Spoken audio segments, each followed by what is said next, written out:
focal left-side seizure. Okay, let's get that diazepam runner right now, please.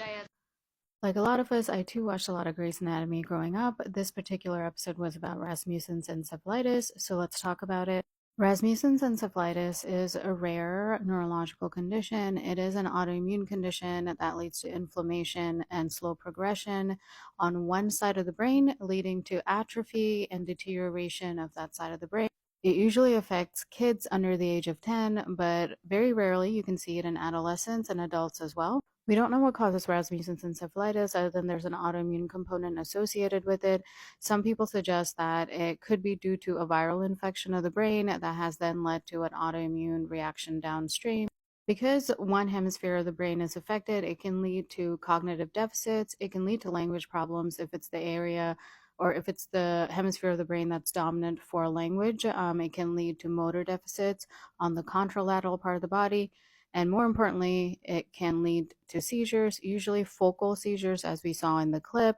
Usually these seizures can be focal motor or focal sensory. They can sometimes generalize, but usually they're focal.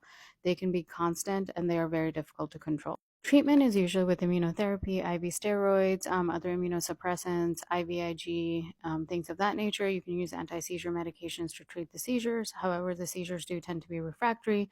So more often than not, we go to hemispheric disconnection, which we saw in this episode.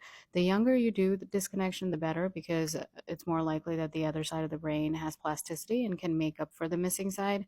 However, if you do this in an older child or in an adult, you might have some deficits noted. It is a highly specialized surgery.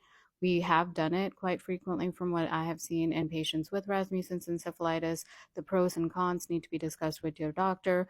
In any case, if you know someone with Rasmussen's or if you yourself have Rasmussen's, you should be followed at a high acuity epilepsy center where people are very adept at treating this condition.